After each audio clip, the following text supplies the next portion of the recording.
आज जो मैं आपको बताने जा रही हूँ, जो कहानी सुनाने जा रही हूँ, वो एक सच्ची घटना है सन 2001 की। कुछ कहानियाँ सिर्फ कहानी नहीं होती, वो ज़िंदगी को हिला कर रख देती हैं। आज की ये घटना एक ऐसे परिवार की है, जहाँ खुशी पल भर में एक ऐसे दुख में बदल गई, जिसका दर्द लफ्ज़ों में बयां करना मुश्किल है। रात का वक्त था, रास्ता एकदम सुनसान। किसी को अंदाजा भी नहीं था कि ये ज़िंदगी का सबसे भयानक सफ़र होने वाला है। कहानी अंत तक देखना, इसमें आपको पता चलेगा गलत रास्तों पे चलना कभी सही परिणाम नहीं देता। बिजनौर के पास एक छोटा सा गांव था, शांत हरा भरा। लेकिन इस घटना के बाद वो गांव सिर्फ यादों में ही शांत रह गया। इस गांव में 4 भाई रहते थे, रवि, सोम, अनिल और सबसे छोटा कपिल। चारों भाई एक दूसरे से बहुत प्यार करते थे। खासकर कपिल, वो घर का सबसे प्यारा सदस्य था। कपिल शहर गया था किसी काम से। शाम का वक्त था, सूरज ढल चुका था। कपिल अपनी बाइक से शहर से घर वापस लौट रहा था। रास्ता बिल्कुल सुनसान था। सड़क के दोनों तरफ घना जंगल, दूर दूर तक कोई नजर नहीं आ रहा था। बस कुछ पल और कपिल के साथ एक भयानक घटना हो गई। उस रात के बाद कपिल कभी अपने घर नहीं लौट सका। सुबह जब ये खबर भाइयों तक पहुंची, तो उनके लिए वक्त वहीं रुक गया। घर का आंगन खाली था, वो आवाज, वो हंसी, सब गायब। दुख के साथ साथ उनके दिल में एक अजीब सी बेचैनी थी। सबूतों और गवाहों के अभाव में उन दोषियों को सजा नहीं मिल पाई। तीनों भाइयों को पता था कि ये किसने किया है। हर दिन उनका गुस्सा बढ़ता ही जा रहा था, बदले की आग। वो तीनों भाई बहुत सोचते हैं, फिर वो एक नतीजे पर आते हैं कि अब हमें एक दूसरा रास्ता अपनाना पड़ेगा। वो तीनों भाई एक दिन एक तांत्रिक के पास पहुंचते हैं। वो तांत्रिक को सारी बातें बताते हैं। तब तांत्रिक कहता है, मैं एक क्रिया जानता हूँ, जिससे तुम्हारा बदला भी पूरा हो जाएगा और उन दोषियों को सबक भी मिलेगा। दुख और गुस्से में डूबे तीनों भाई तांत्रिक पर भरोसा कर लेते हैं। योजना बनती है रात के 12 बजे शमशान घाट पर।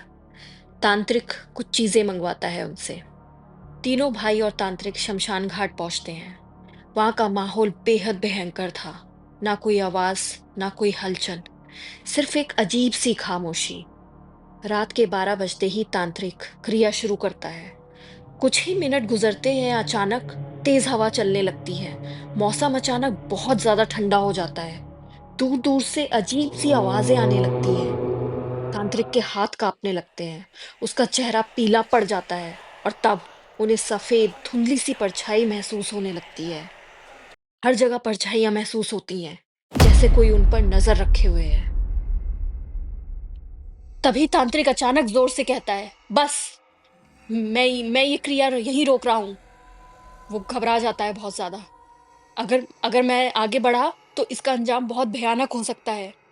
फिर वो उन्हें चेतावनी देता है, अभी इसी वक्त हमें यहाँ से निकलना होगा और पीछे पलटकर बिल्कुल भी मत देखना और कोई सवाल भी मत पूछना। तीनों भाई को समझ ही नहीं पाते, लेकिन तांत्रिक की हालत देखकर वो बिना कुछ कहे सारा सामान वहीं छोड़कर निकल जाते हैं। उन्हें लगता है जैसे उनके पीछे किसी के चलने की आवाज आ रही है, पर वो पीछे पलटकर नहीं देखते हैं।